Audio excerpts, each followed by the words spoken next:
আসসালামু আলাইকুম কৃষক ভাইয়ারা, আশা করি সকলেই ভালো আছেন। আজকে আমার এই শশার প্রজেক্টের বয়স 14 দিন। এই 14 দিন বয়সে আমরা কি কীটনাশক স্প্রে করি আজকে এই ভিডিওতে আলাপ আলোচনা করব। আমার এই ভিডিও যদি আপনাদের কাছে একটুখানি ভালো লাগে, অবশ্যই আমার চ্যানেলটাকে আপনারা সাবস্ক্রাইব করে দিবেন এবং ভিডিওটি লাইক করে দিবেন। তাহলে চলে যাওয়া যাক মূল পর্বে, যে বিষয়টা নিয়ে কথা বলবো। কৃষক ভাইয়ারা, আজকে যেহেতু আপনার এই গাছের বয়স 14 দিন, এই 14 দিনের বয়সে আপনারা দুটি কীটনাশক স্প্রে করতে পারবেন। কারণ এই দুটি কীটনাশক যদি আপনারা একসাথে স্প্রে করেন তাহলে কিন্তু আপনাদের গাছে গ্রোথটা ভালো থাকবে। গাছে যে আপনার এই লাল লাল সাইডে একটু দাগ পড়ে থাকে, এগুলো আপনার কাজ করবে। দুটি কীটনাশকের মাঝে আপনারা প্রথমেই আপনাদেরকে আমি দেখাবো কেব্রিও টপ।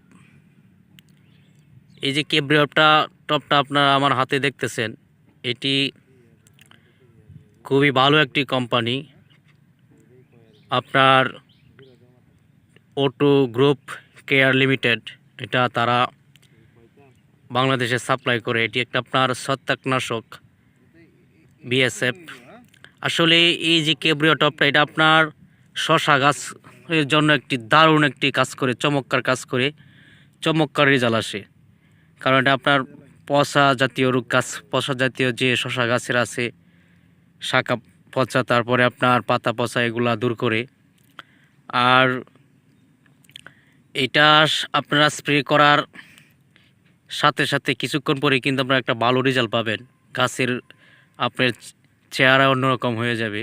আর এই যে কেব্রিও টপের সাথে কৃষক ভাইয়ারা, এই যে আমার হাতে আপনারা দেখতেছেন একটি কীটনাশক সাসপেন্ড, এটি আপনারা প্রতি পার লিটারে 1 গ্রাম করে ব্যবহার করবেন। আপনারা যদি 10 লিটার পানি লাগে তাহলে পুরোটাই আপনারা দিয়ে দিবেন। দিয়ে সুন্দর করে মিক্স করে তারপরে আপনারা আগে যে আপনাদের কেব্রিও টপটা ছত্রাকনাশক দেখিয়েছিলাম, এই কেব্রিও টপের সাথে আপনারা সুন্দরভাবে মিক্স করে ভালোভাবে ছিটিয়ে দিবেন। যখন আপনাদের গাছের বয়স 14 দিন হবে, শশা গাছের বয়স, তখন আপনারা এই দুইটা একসাথে স্প্রে করবেন।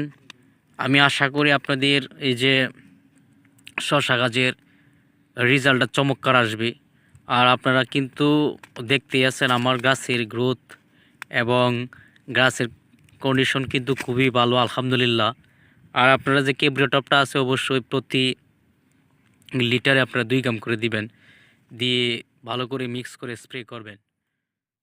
এরপর আপনাদেরকে আমি আমার গাছের যে পরিস্থিতিটা একটু দেখিয়ে দিই। কারণ শশা গাছ কিন্তু আপনার চমৎকার দেখা যাচ্ছে, কারণ আপনার প্রত্যেকটা গাছে কিন্তু এই যে শাখা প্রশাখা বের হইতেছে। এই যে দেখেন, এই যে আমরা কিন্তু, আপনারা জানেন অলরেডি আমরা আপনার মাচা তৈরি করে ফেলেছি। এখন শুধু আমরা উপরে যে জালটা আছে ওটা আমরা দিয়ে দিব ইনশাল্লাহ 2-1 দিনের মাঝেই। এই যে আপনার শশা গাছের কিন্তু অলরেডি হাত চলে আসছে, যে দেখেন। এই যে আমরা কিন্তু আসলে আপনার শশা গাছে কোনো আপনার কুঠা ব্যবহার করব না। কারণ আমরা যেহেতু নিচ থেকে আপনার শশার মাচাটা তৈরি করতেছি, এই কারণে আমরা ব্যবহার করব না। দেখেন আপনারা, গাছের পরিস্থিতি আলহামদুলিল্লাহ খুবই ভালো। প্রিয় ভিউয়ার্স, আপনাদের যখন গাছের পরিস্থিতি বুঝে কিন্তু আপনারা আসলে কীটনাশক ব্যবহার করবেন। তাহলে প্রিয় কৃষক ভাইয়ারা, আজকে এই পর্যন্তই। সকলে ভালো থাকুন, সুস্থ থাকুন। আল্লাহ।